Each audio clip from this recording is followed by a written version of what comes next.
नमस्कार, FM news देख रहे हैं आप। मैं हूं आपके साथ अंजलि सिंह। जी हां, ये शादी नहीं आसान।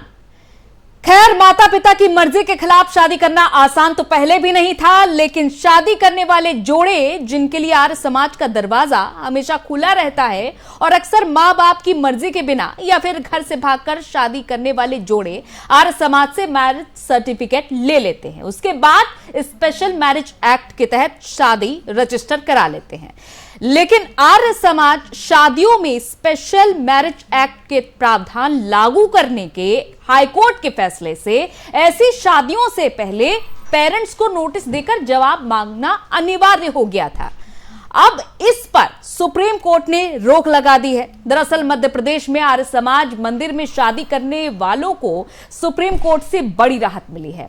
ऐसी शादियों के सर्टिफिकेट जारी करने पर रोक लगाने की ग्वालियर हाईकोर्ट के फैसले पर सर्वोच्च न्यायालय ने फिलहाल स्टे लगा दिया है। साथ ही सुप्रीम कोर्ट इस बड़े सवाल पर भी विचार करने के लिए सहमत हो गया है कि क्या अदालतें आर्य समाज मंदिरों को स्पेशल मैरिज एक्ट के तहत शादी करवाने का निर्देश दे सकती हैं और क्या हिंदू मैरिज एक्ट का पालन करने से रोक सकती हैं। दरअसल एमपी हाईकोर्ट ने अपने आदेश में यह भी कहा था कि आर्य समाज मंदिर में होने वाली शादियों पर भी स्पेशल मैरिज एक्ट 1954 के प्रावधान लागू होने चाहिए। अब नियम शर्तों का पालन किए बिना आर्य समाज मंदिर को शादी का सर्टिफिकेट जारी करने का भी अधिकार नहीं है। शादी के सर्टिफिकेट सिर्फ सक्षम अथॉरिटी ही जारी कर सकती है। तो सुप्रीम कोर्ट ने मध्य प्रदेश हाईकोर्ट के उस आदेश पर रोक लगा दी है जिससे शादी से पहले नोटिस जारी कर आपत्ति मांगने के प्रावधान को लागू करने की बात कही गई है। अब इसके साथ ही सुप्रीम कोर्ट ने हाईकोर्ट के आदेश को चुनौती देने वाली आर्य समाज संस्था की याचिका पर मध्य प्रदेश सरकार को भी नोटिस जारी किया है। मध्य प्रदेश हाईकोर्ट की ग्वालियर पीठ ने दरअसल 17 दिसंबर 2021 को एक आदेश जारी कर राज्य सरकार के उस आदेश पर मुहर लगाई थी जिसके जरिए शादी का सर्टिफिकेट सिर्फ कानून द्वारा अधिकृत सक्षम अधिकारी ही जारी कर सकता है। 9 दिसंबर 2020 के मध्य प्रदेश सरकार के आदेश को आर्य समाज संस्था और मध्य भारत आर्य प्रतिनिधि सभा ने सुप्रीम कोर्ट में चुनौती देते हुए याचिका दायर की थी। फिलहाल ये शादी आसान है या मुश्किल, इस पर हम आज चर्चा करने वाले हैं। हमारे साथ कुछ मेहमान कुछ ही देर में जुड़ने वाले हैं जिनसे हम इस चर्चा को आगे बढ़ाएंगे और जानेंगे कि किसका क्या कुछ कहना है, क्या कौन अपना विचार यहां पर रखने वाला है, आर्य समाज में शादियों को लेकर क्या किसका क्या रुख है और भी बेहतर तरीके से विचार विमर्श हो सकेगा कि आर्य समाज में जब स्पेशल मैरिज एक्ट अगर लागू होता है, अगर सुप्रीम कोर्ट इस पर विचार करने के बाद स्पेशल मैरिज एक्ट लागू कर देती है तो क्या असर पड़ेगा उन जोड़ों पर, असर पड़ेगा उनकी शादियों पर, असर पड़ेगा, क्या शादी करने में दिक्कतों का सामना करना पड़ेगा। क्योंकि अभी तक हम देख पाते थे कि आर्य समाज में जितनी भी शादियां होती थी वहां पर मैरिज वैलिडेशन एक्ट और हिंदू मैरिज एक्ट ही लागू होता था। अब इन प्रावधानों का पालन करते हुए दो जोड़े बखूबी शादी कर सकते थे, लेकिन अब जब सुप्रीम कोर्ट ने फिलहाल तो रोक लगा रखी है, लेकिन जब विचार विमर्श किया जाएगा और इसके आगे विचार विमर्श करने के बाद स्पेशल मैरिज एक्ट शायद लगा दिया जाए तो क्या स्पेशल मैरिज एक्ट लगाने के बाद माता पिता की असहमति जाहिर होगी? अगर असहमति जाहिर हुई तो क्या शादी पर भी रोक लग जाएगी? ये तमाम ऐसे बड़े फैसले हैं जिस पर फिलहाल सुप्रीम कोर्ट विचार विमर्श कर रहा है, लेकिन कुछ वक्त के लिए राहत जरूर मिल चुकी है सुप्रीम कोर्ट की ओर से। अब ये देखना होगा कि आगे इन फैसलों में क्या कुछ नए बदलाव आते हैं। क्या जिस तरह से माता पिता की मर्जी के खिलाफ युगल जाकर शादी कर लेते थे, आर्य समाज का सहारा ले लेते थे, तो क्या शादियों पर रोक लग जाएगी? तो हमारे साथ मेहमान हमारे साथ जुड़ चुके हैं जिनसे हम आपका तारुफ करा देते हैं। विनय आर्य, महामंत्री आर्य समाज से हमारे साथ जुड़ चुके हैं जो आर्य समाज का पक्ष रखने वाले हैं। इसके अलावा supreme court advocate Deepti Singh ji भी हमारे साथ जुड़ चुकी हैं और समाज सेवी प्रियंका राणा जी भी हमारे साथ जुड़ चुकी हैं। तो फिलहाल आप सभी का स्वागत है इस चर्चा में। क्या आप तक हमारी आवाज पहुंच पा रही है? जी, अभी आ रही है। तो सबसे पहले तो मैं रुख करूंगी विनय आर्य जी का विनय आर जी, क्या कहेंगे आप अगर आर्य समाज की शादियों पर स्पेशल मैरिज एक्ट लागू हो जाता है, क्योंकि आप ही की संस्था की ओर से याचिका दाखिल की गई और फिलहाल सुप्रीम कोर्ट ने विचार किया और फैसले पर फिलहाल स्टे लगा दिया है। देखिए, आर्य समाज में जो विवाह होते हैं 1937 में जो एक्ट बना था, जिसकी चर्चा अब जाकर के सुप्रीम कोर्ट के माध्यम से जनता तक पहुंची है, ये एक एक्ट बना था आर्यन मैरिज वैलिडेशन एक्ट।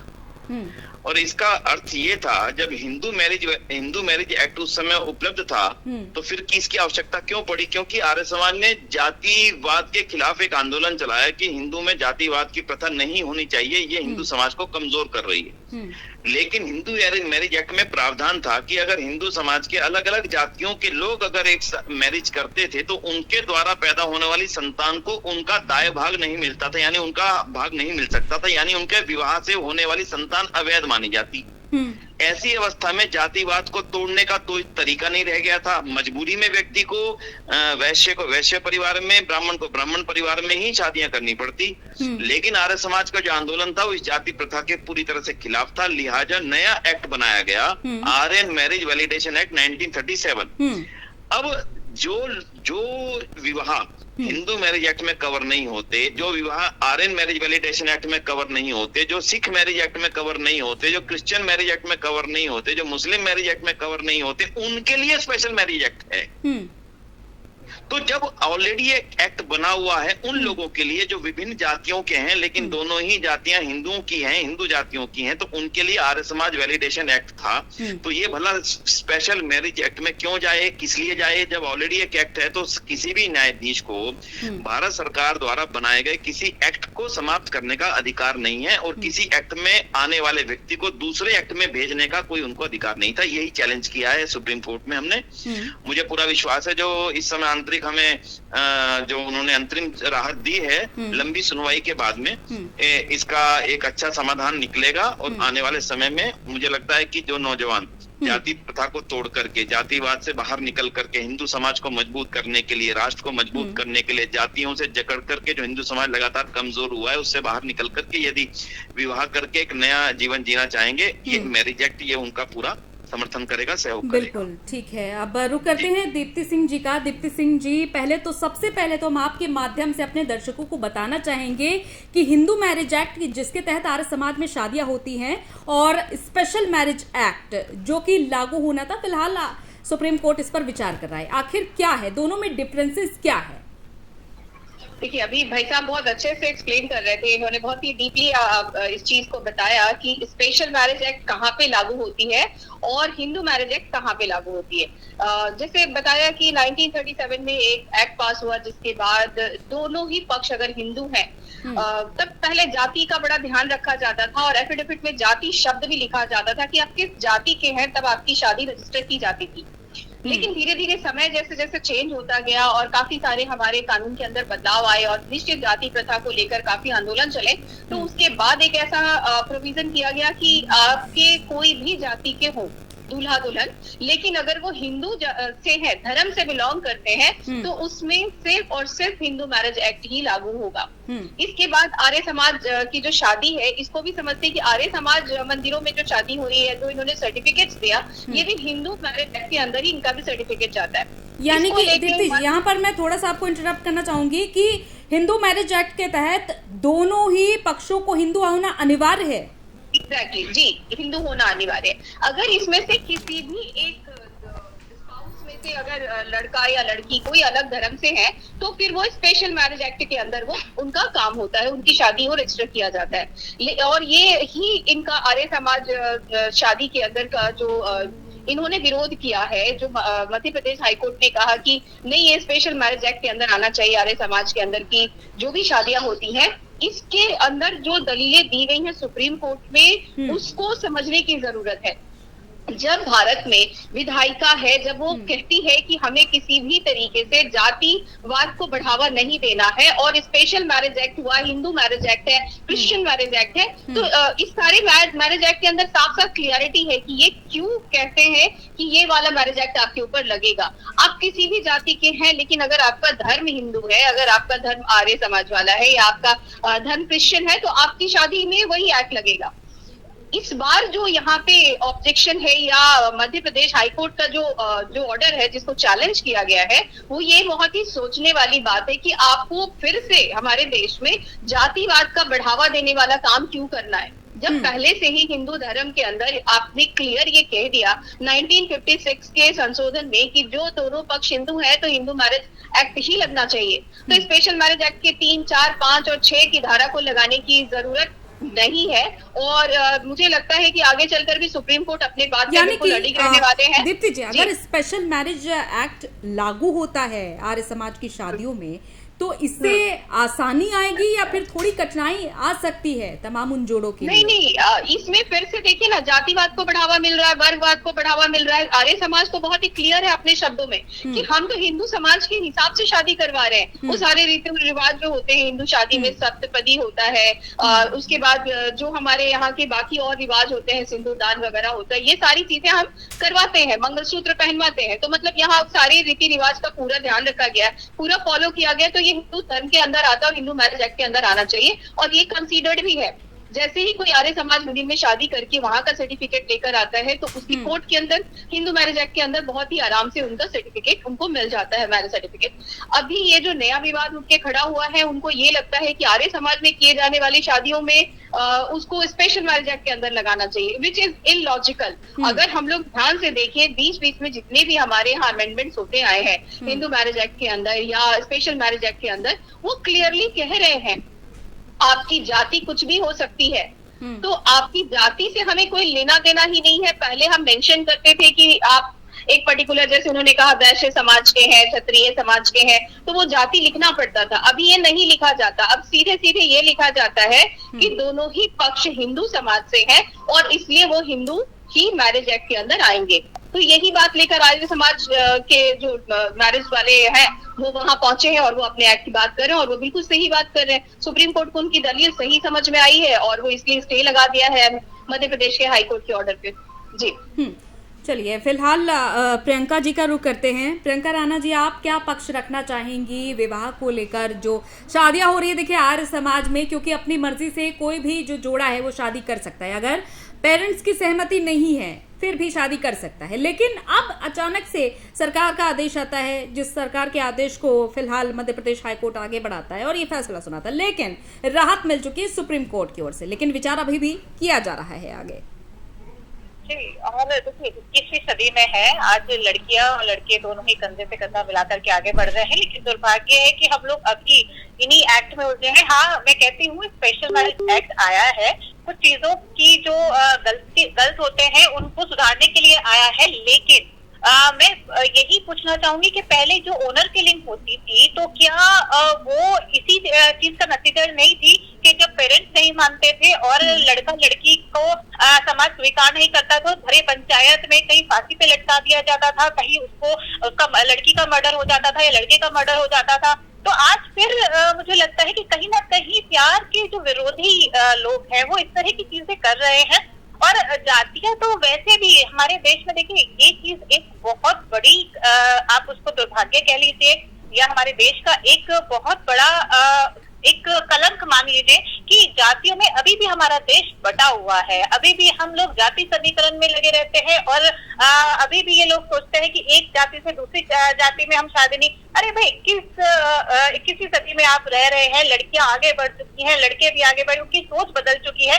अभी भी आप ये सोच रहे हैं कि ये अंतर जातीय जो मैरिज है वो नहीं होनी चाहिए, और उसके लिए आप पहले माँ बाप, ठीक है 21 साल के बाद आपने वैसे भी लड़कियों की जो है उम्र बढ़ा दी गई है, और उसके बाद आप ये कहते हैं कि अभी वो इतना सोचने समझने के लायक नहीं है, लड़का सोचने समझने के लायक नहीं है कि उसको शादी करनी है और किससे करनी है। आप ये बताइए, अगर अरेंज मैरिज भी होती है तो क्या ये 100% गारंटी होती है कि वो जो शादियां होती हैं वो सक्सेसफुल होती है? क्या उनकी जो है टूटना या उनका सक्सेसफुल होना ये किसी के हाथ में होता है? आप गारंटी ले सकते हैं? नहीं ले सकते हैं। तो फिर इतने ज्यादा एलिगेशन ये लव मैरिज पे क्यों होता है? आज भी हमारे देश के अंदर 90% लेकिन प्रियंका जी, यहाँ पर एक कॉन्फ्लिक्ट ये आ रहा है कि स्पेशल मैरिज एक्ट लागू करने की बात कही जा रही है, जिसका आदेश दे भी दिया गया था, लेकिन फिलहाल सुप्रीम कोर्ट की ओर से रोक लगाई गई, क्योंकि स्पेशल मैरिज एक्ट को, जैसा कि अभी दीप्ति सिंह जी ने समझाया कि क्या क्या स्पेशल मैरिज एक्ट के अंदर कमियां हैं और क्या खूबियां हैं हिंदू मैरिज एक्ट के तहत, तो आसानी से शादियां हो जाया करती थी पूरे हिंदू रीति रिवाज के साथ। लेकिन स्पेशल मैरिज एक्ट लागू होते ही यहाँ पर कई तरह की कमियां हैं, जैसा कि माता पिता की पहले सहमति लेनी होगी, और अगर असहमति जताई जाती है तो वहां पर कठिनाइयां भी सामने आएंगी। जी, और ये जो कदम उठाया गया था वो ज्यादातर लव जिहाद के विरोध में किया गया था कि भाई जो मुस्लिम कहीं बहुत सारे ऐसे केसेस आए थे कि जहाँ पे मुस्लिम लड़के थे वो हिंदू धर्म दिखा करके कि भाई हम हिंदू हैं और लड़कियों को फंसा लेते थे। तो काफी ऐसी चीजों को रोकने के लिए वो सब चीज लाया गया था, लेकिन उसमें से भी मैं कहती हूँ कि सारे तो ऐसे नहीं थे। बहुत सारी चीजें ऐसी हैं कि जो अब जो सही लोग भी हैं उसको फेस कर रहे हैं और उसको झेलना पड़ रहा है। तो मैं तो यही कहूंगी कि अभी ये जो चीजें हैं, अगर आप इसको ज्यादा बढ़ावा देंगे तो जो लड़के लड़कियां हैं जो प्यार करने वाले कपल्स हैं उनके लिए एक बहुत बड़ा चैलेंज होने वाला है, क्योंकि हमारे देश में अभी भी ऑनर किलिंग जैसी कुरीतियां चल रही हैं, ऐसे क्राइम्स बढ़ रहे हैं और बहुत बार ऐसे हो भी चुका है। कई केसेस तो सामने आते भी नहीं है। तो ये सब चीजें रोकनी है, इन सब चीजों को बढ़ावा नहीं देना चाहिए। ठीक है, दीप्ति सिंह जी के पास आना चाहूंगी। दीप्ति सिंह जी, अगर एक उदाहरण के तौर पर लें कि दो प्रेमी युगल हैं, अलग अलग धर्म के हैं, और कोई भी उनमें से एक हिंदू धर्म जाति के रीति रिवाज से शादी नहीं करना चाहता है या फिर जबरन शादी करवाई जा रही है, तो इस तरह के एक्ट के बीच हो सकता है स्पेशल मैरिज एक्ट लाना यहाँ पर उचित माना जा रहा हो? क्या ऐसा माना जा सकता है? बिल्कुल, देखिए ये सवाल अपने आप में ही क्लियर है। आप देखिए ना, हम लोग पहली बात करें हिंदू मैरिज एक्ट, यहाँ पे क्लियरली बोला मैंने कि हिंदू दोनों पार्टी अगर हिंदू है, जाति से हमें कोई लेना देना नहीं, तो वो हिंदू मैरिज एक्ट उनके ऊपर लागू होगा। लेकिन जैसे ही हमारे स्पाउस में से कोई एक भी किसी और धर्म से बिलोंग करता है तो वहां पे स्पेशल मैरिज एक्ट ही लागू होगा। ये बहुत ही क्लियर मतलब एक्ट है और इसको समझने में कोई दिक्कत नहीं होनी चाहिए। दीप्ति जी, हिंदू मैरिज एक्ट में इंटरकास्ट मैरिज नहीं हो सकती, इंटर रिलीजन मैरिज नहीं हो सकती, क्योंकि आप कर लीजिए, उसके लिए प्रोविजन है स्पेशल मैरिज एक्ट के अंदर। लेकिन अगर दोनों ही सेम धर्म के हैं, जाति से कोई लेना देना नहीं, तो वो हिंदू मैरिज एक्ट में आएंगे। अगर दोनों स्पाउस अलग अलग धर्म से हैं तो वो स्पेशल मैरिज एक्ट में आएंगे। सिंपल है, क्लियर है। आर्य समाज की शादियों को ऑब्जेक्शन उठाया गया था 2020 के एक केस को लेकर, जिसके अंदर की दिखाया गया कि लड़का लड़की भागकर शादी कर लिए और फिर बहुत सारी और भी बातें आई कोर्ट में, इसमें बहुत टाइम लग जाएगा। तो यहाँ पे जो ऑब्जेक्शन आया था कि इसके अंदर हिंदू मैरिज एक्ट का 5, 6, 7, 8 का प्रोविजन लगाए, इसका साफ मतलब ये होता है कि यहाँ पे जो भी शादियां होंगी वो पहले 1.5 से 2 महीने नोटिफाई किए जाएंगे, वो पूरे न्यूज़पेपर में छपेगा और उसके बाद कहीं जाकर कहीं से कोई ऑब्जेक्शन नहीं आएगा तो ये शादियां कर सकते हैं। वो आज भी है। आज भी अगर आप कोर्ट का रुख लेते हैं, शुरुआत से ही शादी के लिए अगर आपका प्रोविजन है और आप चाहते हैं तो आज भी नोटिफिकेशन होता है, कोई ऑब्जेक्शन नहीं आता है, तब शादियां होती हैं। तो वो स्पेशल मैरिज एक्ट का प्रोविजन हो गया, कोर्ट मैरिज का प्रोविजन हो गया। हम लोग बहुत सारी चीजों को एक्चुअली क्या हुआ है, मिक्स कर लिया है। कोर्ट मैरिज एक्ट को हम लोगों ने, हिंदू मैरिज एक्ट को हमने, आर्य समाज धर्म के शादियों के एक्ट को, सबको बहुत ज्यादा मिक्सअप करने के बाद अब एक नए तरीके से हम सामने आ रहे हैं कि लड़का लड़की वो व्यस्क है। सबसे पहली बात समझिए, हमारे देश में हम सबको जो हमारे मौलिक अधिकार है, आपकी उम्र है शादी की तय कर दी गई है। 18 साल लड़कों का, लड़कियों का 18 लड़कियों का और लड़कों का 21 साल। यहाँ पे इसका मतलब है आप डिसीजन ले सकते हैं, आपको वोटिंग राइट है, आप देश की सरकार चुन सकते हैं, आप अपना स्पाउस नहीं चुन सकते। फिर यहाँ पे स्पेशल मैरिज एक्ट लगाने की क्या जरूरत है? यहाँ पे इस तरीके की प्रोविजंस लगाएंगे, इसका मतलब है कि आप लड़के लड़कियों को की जो पर्सनल जो स्वतंत्रता है जो हमारे संविधान से मिला है, आप उसको कहीं इन्फ्रिंज कर रहे हैं। तो ये बहुत सारी इसमें लीगैलिटीज है। इसको आगे चलेंगे तो इसमें सुप्रीम कोर्ट इसलिए एक दिन में इसको फैसला ना देते हुए इस पे स्टे लगाकर अभी इसमें आगे भी विचार चलने वाले हैं। एक खूबी के चलते हम सारी कमियों को छुपा नहीं सकते, क्योंकि अगर माता पिता की यहाँ पर असहमति आती है तो मुश्किल होगी, और अगर असहमति होती है तो उस वक्त लड़का लड़की क्या कर सकते हैं? क्या वो आगे शादी कर सकते हैं? वो स्वच्छंद है। आप जैसे मैंने कहा कि आपकी उम्र शादी की अगर हो जाती है, मान लीजिए लड़की की उम्र 17 साल है और लड़के की 20 साल है, तब तो वो अवॉइडेबल है, फिर तो वो वहां पे जाके उस शादी को उस पे ऑब्जेक्शन कर सकते हैं। लेकिन दोनों ही स्पाउस जो है अपने एज को अटेन कर चुके हैं, जहाँ पे वो मेजर है, जहाँ उनके डिसीजंस मायने रखते हैं, जहाँ पे उनको वोटिंग राइट्स मिल गए हैं, जहाँ वो मैरिज का जो हमारे देश के संविधान ने कहा है कि लड़कियों की उम्र 18 और 21 का हो जाए लड़कों के साथ, तो उसमें फिर कोई ऑब्जेक्शन नहीं कर सकता लीगली तौर पे। माता पिता हैं जरूर, मतलब आप उनके अभिभावक हैं, लेकिन आप उनके कंट्रोलर नहीं हो सकते। ये सबसे क्लियर संविधान का जो हमारा जो फैसला है, या संविधान के अंदर जो हमें हमारे मौलिक अधिकार है, वो क्लियरली कहता है कि आपको पूरा क्लियरली आपके पास आपके राइट्स है आपके स्पाउस को चुनने का। इसमें किसी तरीके से किसी का दबाव नहीं होना चाहिए। बिल्कुल जी। प्रियंका जी, कई बार ये भी देखा है कि सुरक्षा पर भी बात आ गई है। आर्य समाज में शादियां हुई, अगर दो मजहब के लोगों ने शादियां की हैं तो भी उनकी सुरक्षा पर बात आई है। अगर हिंदू धर्म के किसी व्यक्ति ने मुस्लिम धर्म के किसी या फिर किसी और धर्म के किसी व्यक्ति से शादी की तो उसके बाद भी असमानताएं देखी गई हैं, सुरक्षा पर बात आई है। बिल्कुल, और अंतर जातीय भी बहुत ज्यादा केसेस ऐसे हैं जो ऑनर किलिंग में आए हैं। और धर्म की तो आप बात ही छोड़ दीजिए, धर्म के लिए तो बहुत ज्यादा ऑब्जेक्शन होता है। पर मैं तो कहती हूँ हिंदू के अंदर भी जो जातियां बटी हुई हैं उसमें ही आप देख लीजिए, और अगर सेम जाति में भी है, मैं तो कहती हूँ लव मैरिज आज भी हमारे देश के अंदर अभी भी वही मानसिकता है। अभी भी हमारे जो बुजुर्ग हैं तो बहुत बदलाव आया है, मानसिकता में बदलाव आया है, लेकिन बहुत लोग अभी भी इस चीज को एक्सेप्ट नहीं करते हैं। और बहुत लोग ऐसे होते हैं जो परिवार के विरोध में जाकर के शादी करते हैं। तो इस तरह की जो चीजें हैं कि आपको पहले से सब कुछ बताना पड़ेगा। जब आपने एज डिक्लेयर कर दी, जब आप अडल्ट हो चुके हैं, आप लीगली उस चीज को बिल्कुल अपना फैसला ले सकते हैं। प्रियंका जी, आखिर में आपसे कमेंट कि स्पेशल मैरिज एक्ट लागू होना चाहिए या फिर नहीं लागू होना चाहिए, क्योंकि सुप्रीम कोर्ट भी अभी इस पर विचार कर रहा है। देखिए, नहीं होना चाहिए और इसमें बहुत सारी कमियां भी हैं। इसको ध्यान में रखते हुए, क्योंकि इसमें बहुत जान का खतरा भी है। जितने भी कपल्स हैं वो अपने जान को भी खो सकते हैं। ऑनर किलिंग पहले से ही हमारे देश के अंदर जड़ों तक फैला हुआ है। तो ये चीजें थोड़ा सा देख करके और सोच समझ के करना पड़ेगा। और मुझे तो लगता है कि ये आपकी शादी जो होती है वो मन का मिलन होता है। इसमें आप ये नहीं कह सकते हैं कि भाई ये इनसे परमिशन लो उससे परमिशन लो। जब आप अडल्ट हैं तो आपको शादी करने का अधिकार होना चाहिए। बिल्कुल बिल्कुल, ठीक है। अधिकार की बात की जाए, दीप्ति सिंह जी, अगर सुप्रीम कोर्ट इस पर विचार कर लेता और special marriage act Arya Samaj की शादियों पर लागू हो जाता है सर्टिफिकेट लेने के लिए, तो उस स्थिति में युवाओं के लिए क्या राय? अंजलि, मैं अभी पूरा जैसे समझ पा रही हूँ, कहीं डिस्कशन में कुछ तार छूट गया है। मुझे एक चीज बहुत क्लियर समझाना है अभी, क्योंकि दर्शक देख रहे होंगे, उनको भी समझ में आना चाहिए what is special marriage act and what is Hindu marriage act. Special marriage act में अलग अलग धर्म के लोग हैं तो उनकी शादी होगी। स्पेशल मैरिज एक्ट में कोई उसमें एम्बिग्विटी नहीं है।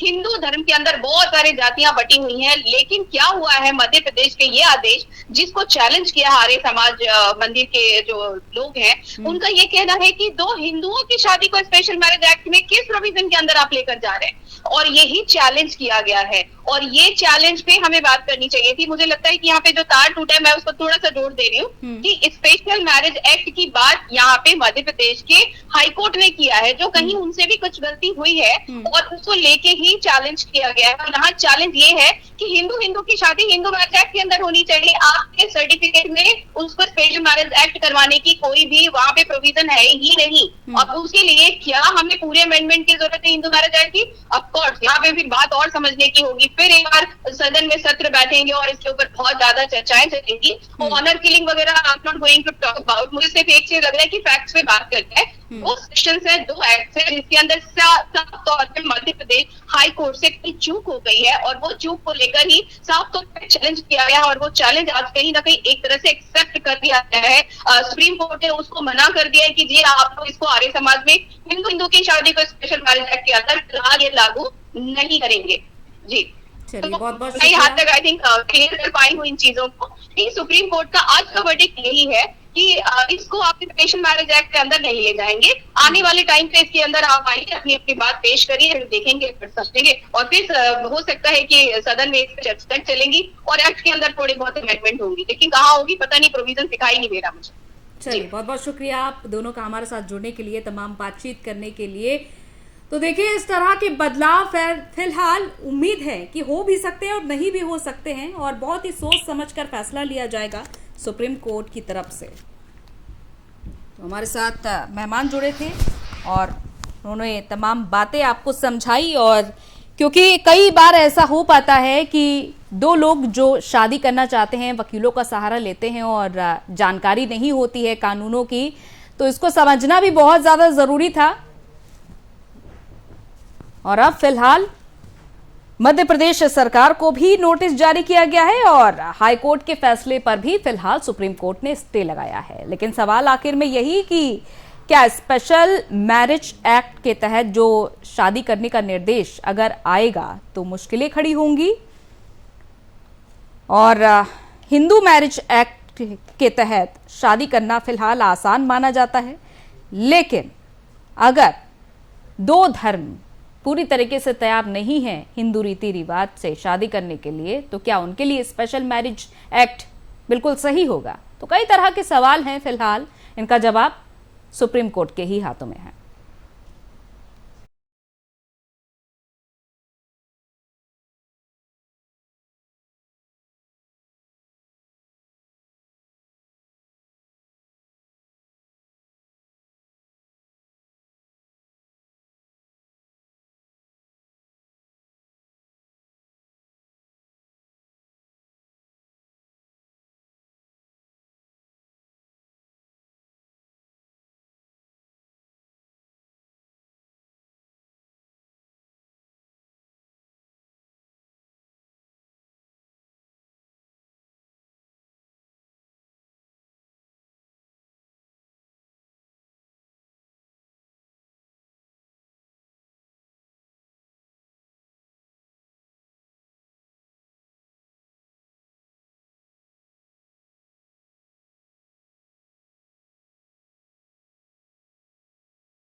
और आइए अब रुख करते हैं देश दुनिया की खबरों का। जैसा कि जम्मू कश्मीर के श्रीनगर के ट्यूलिप गार्डन के नजदीक आतंकियों ने धमाके को अंजाम दिया और इस धमाके में एक ऑटो ड्राइवर की मौत हो गई है। पुलिस के मुताबिक विस्फोट उस समय हुआ जब जम्मू जिले की पंजीकरण संख्या वाली वैन के ड्राइवर ने पार्किंग क्षेत्र के पास वाहन का पिछला दरवाजा खोला। हमले की जिम्मेदारी जम्मू कश्मीर में सक्रिय आतंकी संगठन लश्कर ए तैयबा से संबंध रखने वाले संगठन टीआरपी ने ली है।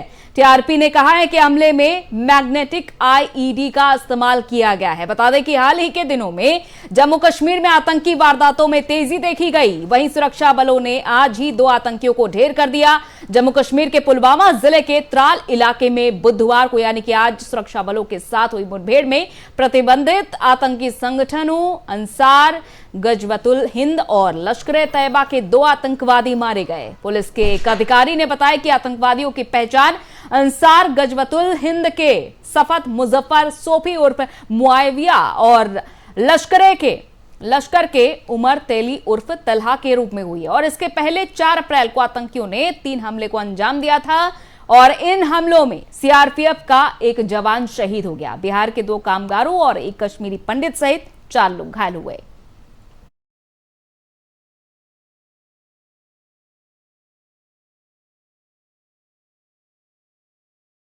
उधर लोकसभा में विदेश मंत्री एस जयशंकर ने रूस और यूक्रेन युद्ध पर बयान दिया है। उन्होंने कहा है कि भारत दोनों देशों के बीच बातचीत के जरिए शांति चाहता है। लोकसभा में विदेश मंत्री एस जयशंकर ने कहा है कि हम बूचा में हुई हत्याओं की कड़ी निंदा करते हैं। ये एक अत्यंत गंभीर मामला है और हम एक स्वतंत्र जांच के आह्वान का समर्थन करते हैं। भारत रूस यूक्रेन में किसकी वकालत कर रहा है? सबसे पहले हम इस संघर्ष के खिलाफ हैं। हमारा मानना है कि खून बहाकर और मासूमों की जान की कीमत पर कोई समाधान नहीं निकाला जा सकता है। आज के इस युग में संवाद और कूटनीति किसी भी विवाद का सही उत्तर है। उन्होंने क्या कुछ कहा, आइए आपको सुनाते हैं। To ensure that foreign policy is a subject of maximum consensus in the country. Certainly that should be the case with a subject as important as Ukraine. And I was glad to see yesterday that was the case. I was also very pleased that 4 ministers spoke on this matter, because these ministers went to the neighboring countries, they participated in the evacuation operations, and they brought a ground perspective, which was very important for the House to listen to.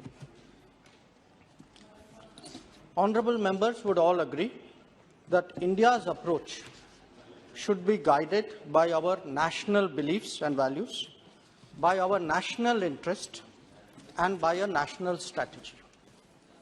Let me dwell on each of these aspects before addressing some of the specific issues that were brought up by honorable members yesterday.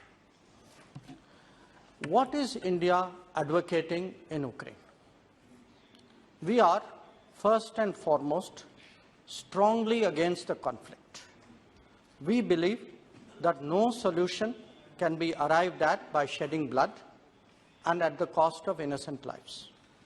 In this day and age, dialogue and diplomacy are the right answers to any disputes, and this should bear in mind that the contemporary global order has been built on the UN Charter, on respect for international law, and for the sovereignty and territorial integrity of all states. We strive उधर to NCP ensure supremo Sharad Pawar ने आज संसद में प्रधानमंत्री नरेंद्र मोदी से मुलाकात की। दोनों नेताओं के बीच संसद में तकरीबन 20 से 25 मिनट तक मुलाकात चली और बताया यह भी जा रहा है कि दोनों नेताओं के बीच महाराष्ट्र के मुद्दों पर चर्चा हुई है। दोनों के बीच यह बातचीत ऐसे वक्त पर हुई जब ईडी ने बड़ी कार्रवाई करते हुए शिवसेना नेता संजय राउत के परिवार की करोड़ों की संपत्ति जब्त की है। पत्राचाल लैंड स्कैम मामले में ईडी ने मंगलवार को शिवसेना सांसद संजय राउत के सहयोगी प्रवीण राउत की 9 करोड़ रुपए की प्रॉपर्टी और संजय राउत की पत्नी वर्षा की 2 करोड़ रुपए की संपत्ति जब्त कर ली है। बता दें कि पत्राचाल लैंड स्कैम 1034 करोड़ रुपए का घोटाला है और इसके बाद से महाराष्ट्र की सियासत गरमाई हुई है। मंगलवार को ईडी ने संजय राउत और उनके परिजनों से जुड़े अलीबाग के 8 भूखंड और मुंबई में दादर के एक फ्लैट को कुर्क किया। संजय राउत की तरफ से लगातार केंद्र सरकार पर हमला भी किया जा रहा है इसके बाद से।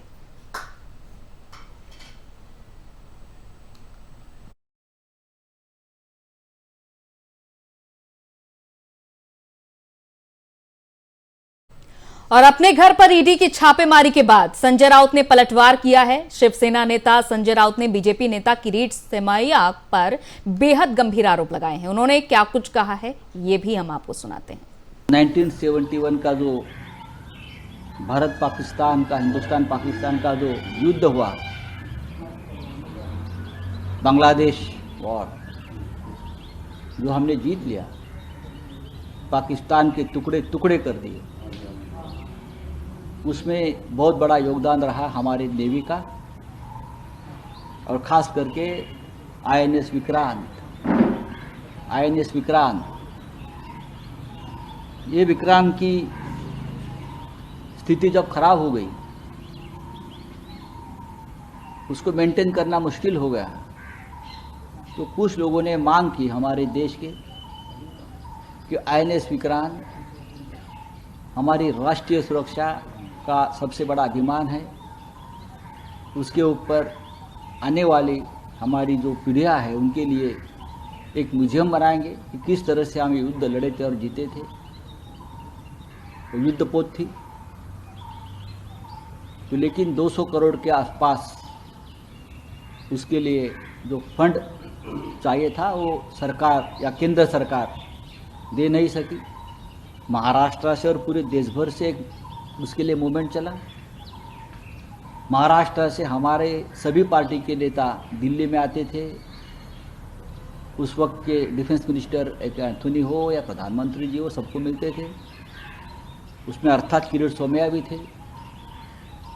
अगर सरकार की तरफ से हाथ खड़े कर दिए कि ये नहीं हो सकता है, तो महात्मा किरीट सोमैया ने एक मूवमेंट चलाया कि अगर सरकार के पास पैसा नहीं है, सरकार भिखारी है, तो आईएनएस विक्रांत के लिए बचाने के लिए जितना भी पैसा चाहिए वो मैं इकट्ठा करके दूंगा।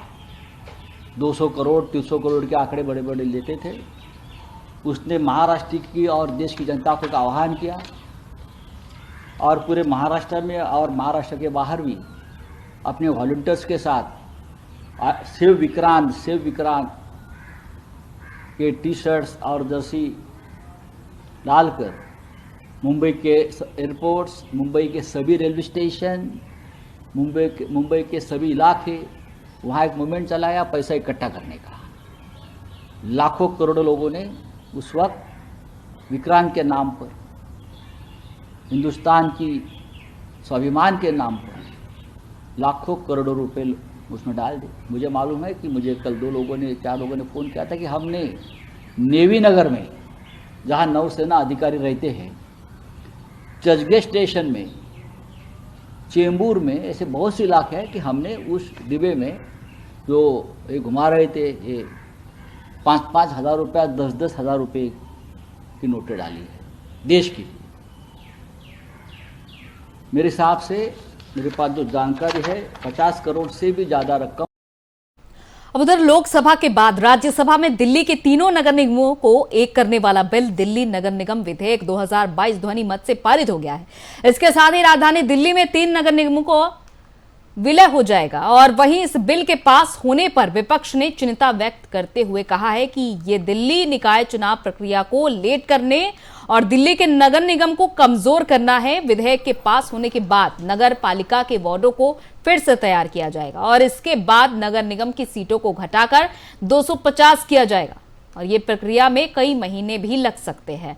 इस हिसाब से दिल्ली में नगर निगम के चुनाव में काफी समस्या हो सकती है और काफी समय भी लगेगा, क्योंकि इसके लिए फिर से परिसीमन भी करना पड़ेगा। राज्यसभा में इस विधेयक को पेश करते हुए गृह मंत्री अमित शाह ने कहा था कि जिस प्रकार का सौतेला व्यवहार आम आदमी पार्टी की सरकार ने तीनों निगमों के साथ किया है, उसके कारण ये बिल लेकर आना पड़ा है।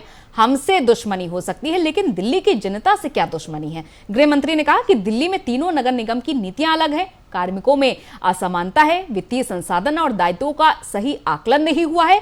दिल्ली सरकार का सौतेली मां जैसा व्यवहार है, इसीलिए बदलाव जरूरी है।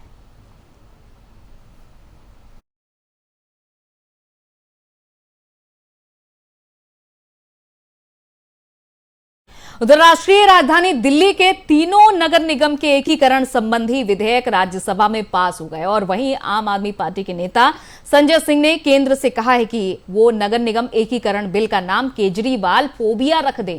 आप नेता ने आरोप लगाया कि बीजेपी निगम चुनाव से बचने के लिए ये विधेयक लाई है। संजय सिंह ने राज्यसभा में बीजेपी पर निशाना साधते हुए कहा कि अगर आपको चुनाव नहीं लड़ना है और चुनाव से भागना है तो मैं फिर से सुझाव दूंगा कि इस बिल को केजरीवाल फोबिया बिल नाम दें। ये बिल आपकी कायरता की कहानी लिखता है। ये बिल एक कहानी लिखेगा कि आप संविधान को कुचल रहे हैं। ये बिल आपके द्वारा चुनाव आयोग को खत्म करने की कहानी लिखेगा। आपने दिल्ली को भ्रष्टाचार का केंद्र बना दिया है। उन्होंने ये सदन में कहा कि अरविंद केजरीवाल की आपको सत्ता में आने से रोकने के लिए केंद्र सरकार यहां के तीनों नगर निगमों पर कब्जा करना चाहती है। संजय सिंह ने यह भी कहा कि दिल्ली सरकार को हर साल केंद्र से 325 करोड़ रुपए मिलता रहा है, जबकि दिल्ली सरकार ने एमसीडी को करोड़ों रुपए दिए हैं।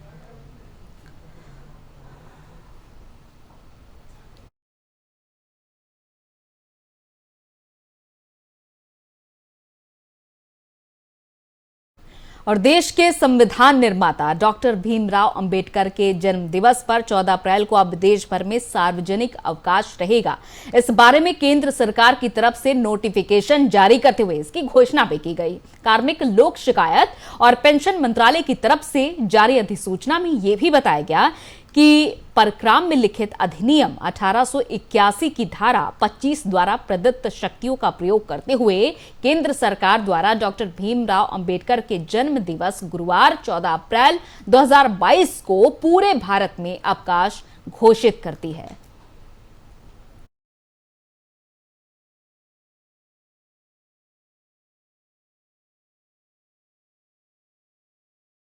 उधर बीजेपी के 42वें स्थापना दिवस समारोह के मौके पर सीएम योगी आदित्यनाथ ने लखनऊ में पार्टी मुख्यालय में कार्यकर्ताओं को संबोधित किया। इस दौरान उन्होंने क्या कुछ कहा, आइए आपको सुनाते हैं। भारतीय जनता पार्टी की यात्रा देश और दुनिया के राजनीतिक विश्लेषकों के लिए कौतूहल और आश्चर्य का विषय है। लेकिन ये यात्रा बहुत कुछ कह देती है। राष्ट्र के प्रति हम सबकी एक अविच्छिन्न निष्ठा, अपने मूल्यों और आदर्शों के प्रति हमारी समर्पण का भाव और समाज के अंतिम पायदान पर बैठे हुए उस व्यक्ति को, जिसे पंडित दीनदयाल उपाध्याय जी ने जिसके लिए अंत्योदय की बात की थी, उस तक शासन की योजनाओं को पहुंचाना हम सबके ध्येय, जीवन का एक ध्येय है। और उस ध्येय को प्राप्त करने के लिए जब हम सब एकजुट होकर के कार्य करते हैं तो वह प्रत्येक नागरिक को स्वतःस्फूर्त भाव के साथ इस दल के साथ जोड़ने में सफल होता है।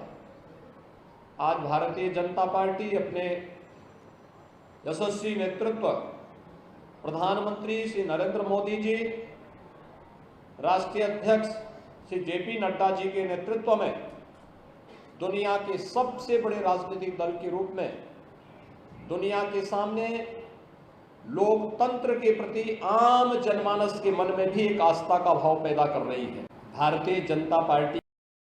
तो जैसा कि आज बीजेपी का 42वां स्थापना दिवस है और इस मौके पर हरियाणा के मुख्यमंत्री मनोहर लाल खट्टर ने क्या कुछ कहा, ये भी आपको सुनवाते हैं।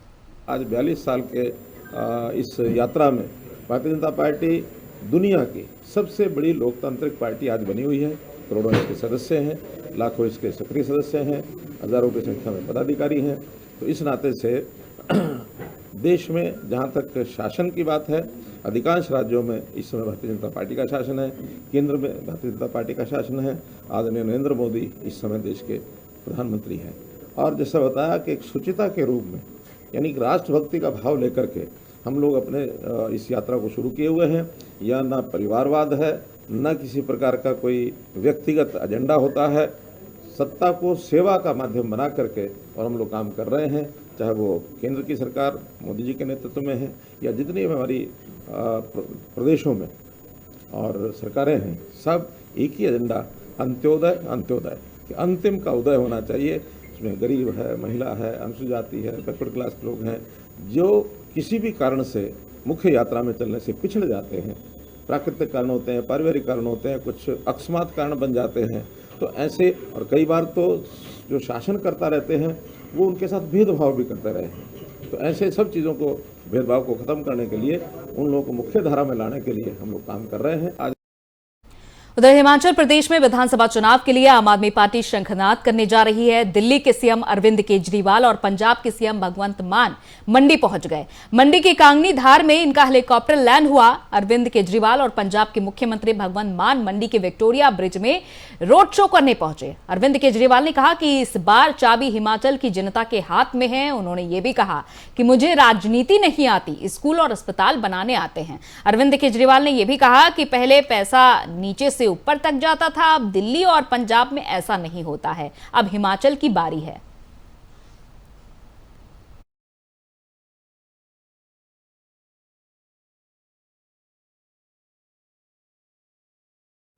उधर गोरखपुर में मंच पर हुए हमले के बाद से राष्ट्रीय सुरक्षा को लेकर देश भर में चर्चा हो रही है। उन्नाव से बीजेपी सांसद साक्षी महाराज ने इस हमले पर टिप्पणी की है। उन्होंने ये भी कहा है कि सांप को कितना भी दूध पिलाओ पर उगलेगा जहर ही। साधारणतया बिना योजना के, बिना किसी बड़े षड्यंत्र के धारदार हथियार लेकर के कोई व्यक्ति वहां प्रवेश नहीं कर सकता। मैं इसकी निंदा करता हूं, परंतु निंदा करने मात्र से इसका हल निकलने वाला नहीं है। कुछ असामाजिक तत्वों के या आस्तीन के सांपों के या अलगाववादियों के इरादे नापाक हैं। मोदी जी और योगी जी के शासनकाल में जो शांति व्यवस्था, जो लोकतांत्रिक व्यवस्था, जो भाईचारा इस देश में कायम हुआ है, उसमें विष घोलना चाहते हैं। अच्छी बात है कि गोरखपुर के इस कांड में हमारे उन्नाव संसदीय क्षेत्र के भगवंत नगर विधानसभा क्षेत्र से एक वीर बालक अनुराग राजपूत ने बहादुरी का परिचय दिया। मैं उसकी बहादुरी को सलाम करता हूं, उनके मां बाप को सलाम करता हूं और योगी जी से अपेक्षा करता हूं कि कम से कम इस कांड के आधार पर पूरे प्रदेश में एक बार छानबीन ठीक तरह से हो जाए कि कहां ये आस्तीन के सांप छुपे हुए हैं, कहां अलगाववादी छुपे हुए हैं, कौन शांति को भंग करना चाहता है, कौन अमन चैन का दुश्मन है। ये बहुत ही आवश्यक हो गया है और कुछ लोग हैं उनकी स्थिति है एक सांप को कितना भी दूध पिलाओ पर उगलेगा जहर ही। माननीय मोदी जी की लगभग 150 योजनाएं हैं, उन 150 योजनाओं का सर्वाधिक लाभ एक जात विशेष को, समुदाय विशेष को जाता है, लेकिन उसके बाद भी हमारी समझ में नहीं आता है वो संतुष्ट क्यों नहीं है। साधारणतया बिना योजना के उधर बॉम्बे हाईकोर्ट की एक बेंच ने बुधवार को महाराष्ट्र के पूर्व गृह मंत्री अनिल देशमुख की विशेष सीबीआई अदालत के आदेश को चुनौती देने वाली याचिका पर सुनवाई करने से इनकार कर दिया, जिसमें केंद्रीय एजेंसी के आवेदन को कथित भ्रष्टाचार के मामले में हिरासत में लेने की अनुमति दी गई थी। न्यायमूर्ति रेवती मोहिते डेरे की एकल पीठ ने देशमुख की याचिका पर सुनवाई से खुद को अलग कर लिया, जिसके बाद सीबीआई ने महाराष्ट्र के पूर्व गृह मंत्री अनिल देशमुख को ऑर्थर रोड जेल से अपनी हिरासत में ले लिया, जहां मौजूदा समय में वो बंद हैं। केंद्रीय एजेंसी ने उनके खिलाफ रंगदारी का मामला दर्ज किया था। देशमुख ईडी की कस्टडी में थे और सेशन कोर्ट ने उनकी कस्टडी सीबीआई को देने का आदेश भी दिया था। इसी आदेश को चैलेंज करते हुए देशमुख ने हाईकोर्ट का दरवाजा खटखटाया था। बता दें कि कथित ट्रांसफर पोस्टिंग और बार रेस्टोरेंट से कथित वसूली का आरोप अनिल देशमुख पर पूर्व पुलिस कमिश्नर परमबीर सिंह ने लगाया था। इसके बाद ही सिंह ने हाईकोर्ट का दरवाजा खटखटाया था और इसी बीच वकील जयश्री पाटिल ने भी कोर्ट में याचिका दायर कर सिंह के आरोपों की जांच की मांग की थी, जिसके बाद कोर्ट ने इस मामले की जांच के आदेश सीबीआई को दिए थे। कहा था कि जांच के दौरान अगर उन्हें लगे कि मामला बनता है तो फिर एफआईआर दर्ज कर सकते हैं और इसके बाद सीबीआई ने अनिल देशमुख समेत अन्य लोगों के खिलाफ मामला दर्ज भी किया।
उधर केंद्रीय वित्त मंत्री निर्मला सीतारमण ने वित्त वर्ष 2022-23 1 फरवरी को आम बजट पेश किया। मनरेगा के मद में 73,000 करोड़ रुपए का प्रावधान किया गया है और ये बीते वित्त वर्ष के संशोधित बजट 98,000 करोड़ रुपए से 25% कम है, जिस पर विपक्ष लगातार बीजेपी पर हमलावर भी है। उत्तर प्रदेश के श्रम एवं सेवा योजन राज्य मंत्री ठाकुर रघुराज सिंह ने हमारे संवाददाता तोशी मेंदोला से खास बातचीत की। इस दौरान उन्होंने क्या कुछ कहा, आपको सुनाते हैं। भाजपा के फायरब्रांड नेता और योगी सरकार के राज्य मंत्री, श्रम एवं नियोजन राज्य मंत्री मेरे साथ मौजूद है, ठाकुर रघुराज सिंह जी।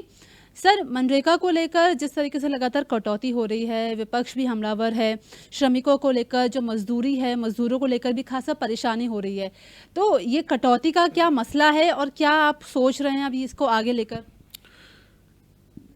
देखिए, मैं आपके माध्यम से कहना चाहूँगा, ये भ्रामक प्रचार है। हम कोई कटौती नहीं कर रहे। कटौती किसकी हो रही है? जो बेईमानी का जो धन जाता था, उन सब की कटौती हो रही है। जैसे आपने देखा होगा, इस देश में 3.5 करोड़ गैस के अनाधिकृत कनेक्शन थे, वो हमने ख़त्म किए। ऐसे ही मनरेगा के लिए, मजदूरों के लिए, श्रमिकों के लिए कभी कोई ऐसी योजना नहीं है। बजट में कोई कटौती आप लोग कर रहे? सोनिया गांधी ने आरोप लगाया है। वो देखिए, विपक्ष का काम है आरोप लगाना, और उसको प्रमाणित करने की आवश्यकता होती नहीं है उन लोगों को, उन्हें आरोप लगा देना है। तो इसलिए आरोप को ही आरोप सिद्ध मान लिया जाए तो वो ठीक नहीं। और उन्होंने भारी बहुमत से हमको विजयी किया है, इसलिए हम उनकी आशाओं पे हमेशा खरे उतरेंगे। योगी सरकार ने ये तय किया है। आप जिस तरीके से बता रहे हैं, जैसे योगी जी ने अभी जो कैबिनेट बना है, मंत्रिमंडल का विस्तार हुआ है, 100 दिनों का जो विजन दिया, टारगेट दिया है, आपके पास क्या ऐसा कोई विजन है कि आप क्या सोच रहे हैं, प्लानिंग क्या है आपकी? क्योंकि आप श्रम विभाग देख रहे हैं, तो क्या प्लानिंग है कि जो श्रमिक है, मजदूर है, क्योंकि इस कोविड में बहुत परेशानी हुई है उनको, तो क्या आप खाका तैयार कर रहे हैं और ज़मीन पर वो खाका कब आएगा? देखिए, हमने कोविड काल में 1,82,000 कन्याओं का, गरीब कन्याओं का, उसमें मुस्लिम, सिख, ईसाई, हिंदू, 1,82,000 कन्याओं का विवाह किया। निःशुल्क 75,000 रुपये पर हेड देकर हम लोगों ने विवाह, सामूहिक विवाह किए, जिसमें आदरणीय योगी जी, आदरणीय कैबिनेट मंत्री जी, यानी सारे प्रशासनिक अमला जमला सब पहुँच के हम लोगों ने उनका विवाह किया है। तो इसलिए हमारी सोच और हमारी योजनाएं, अब आदरणीय योगी जी ने 1 लाख कर दिया है। समाज कल्याण विभाग और हमारा विभाग दोनों ही मिलके हम गरीब कन्याओं को शादी विवाह, सामूहिक विवाह हम लोग इसलिए करते हैं ताकि बेटी किसी के ऊपर बोझ न बने, माँ बाप के ऊपर बोझ न बने। ये हम लोगों ने, उत्तर प्रदेश की सरकार ने बीड़ा उठाया है, और उसको हम लोग 10,000 रुपये, 5,000 रुपये बहू के लिए, लड़की के लिए, बेटी के लिए, और 5,000 रुपये वर के लिए, दोनों के लिए, कपड़े के लिए अलग से हम इसलिए देते हैं जिससे कि उनका एक बार गोरखपुर में ऐसी घटना घटित हो गई कि एक दूल्हा जो है फटे कपड़े पहन के आया, तो आदरणीय योगी जी ने कहा कि ये भाई कैसे ठीक होगा, क्योंकि हम वहाँ मौजूद थे। तो उन्होंने कहा कि भाई इसको ठीक करना चाहिए। तो हम लोगों ने तय किया, उसमें अपने बोर्ड में भी ये तय किया कि 5,000 वर के लिए, 5,000 वधू के लिए, कपड़े के लिए अच्छे कपड़े पहन के आए, क्योंकि शादी बार बार नहीं होती, शादी एक बार होती है। तो इसलिए योगी जी का बड़ा चिंतन है गरीबों के प्रति, क्योंकि स्वयं योगी जी, स्वयं मोदी जी ऐसे गरीब परिवार से आते हैं कि उन्होंने नीचे से गरीबाई देखी है, गरीबाई क्या होती है। तो इस कारण हमारी योजना, आदरणीय योगी जी की जो योजना है कि निचले पायदान पे खड़े व्यक्ति को हमारी सुविधाओं का, हमारे लक्ष्य निर्धारित कर दिए गए कि जो लक्ष्य तक हम लोग पहुँचें, जो अंतिम पायदान के छोर पे जो व्यक्ति खड़ा है उसको भी हमारी सरकार का लाभ मिले। और सरकार का जो लाभ मिलता है उसमें 1 रुपये भी कमीशन खोरी नहीं होती, सीधे उसके बैंक अकाउंट में जाता है। लखनऊ से RTGS के माध्यम से विभाग से जाता है, बीच में कहीं कोई बिचौलिया नहीं। अब ये बात जो कर रहे हैं कि वहाँ पर कमीशन खोरी नहीं होती, अखिलेश यादव ने अभी ट्वीट करा है, ट्वीट करके बोल रहे हैं कि भाजपा के दूसरे कार्यकाल में ये जो अपराध है उसकी रफ्तार तेज हो गई है, लूट, बैंक, भ्रष्टाचार वगैरह वगैरह सब गिनवा दी हैं आपको।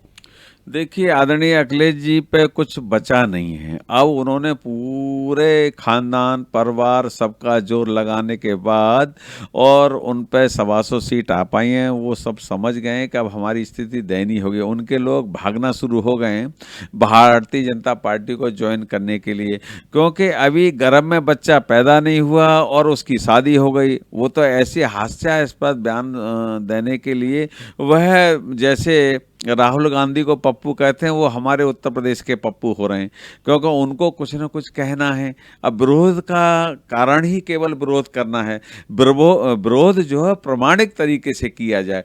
25 तारीख को सरकार बनी और 10 दिन आज हुए नहीं और अपराध इतना डबल हो गया। कैसे हो गया, मैं आपसे पूछना चाहता हूं तोशी जी कि कैसे हो जाएगा ऐसा संभव कि गर्भ में तो बच्चा भी पैदा ही नहीं हुआ और वो उसकी शादी हो गई साहब। तो अखिलेश जी तो ऐसी भाषा का उपयोग कर रहे हैं, तो उन्हें सब जनता जान चुकी है कि वो कैसे हल्के बयान देते हैं। देखिए, हम लोग भी विपक्ष में रहे, हमने कभी 100 दिन से पहले किसी भी सरकार का खाका नहीं खींचा। 100 दिन हम लोगों ने कम से कम सरकार को काम करने के लिए मौका दिया जाता है। अभी तो मंत्री लोग अपने विभागों में ढंग से बैठ भी नहीं पाए और वो डबल ग्राफ हो गया। इसलिए मैं आपके माध्यम से कहूँगा कि कम से कम 100 दिन के बाद टिप्पणी करेंगे तो कोई सुनेगा भी, और अभी आप हास्यास्पद बयान दोगे तो लोग कहेंगे कि भाई ये पहला पप्पू राहुल है, दूसरा पप्पू अखिलेश है। तो इसलिए अपने आप ही पप्पू बन रहे हैं, तो हम क्या कर सकते हैं। आपके माध्यम से यही मैं कह सकता हूँ। बहुत शुक्रिया। तो मेरे साथ राज्य मंत्री ठाकुर रघुराज सिंह जी थे, जो कि अखिलेश यादव के बयान को हास्यास्पद बयान बता रहे हैं और कहीं ना कहीं अखिलेश यादव की सरकार। चलिए, इसी के साथ देश दुनिया की खबरों में फिलहाल इतना ही। इजाजत दीजिए, नमस्कार।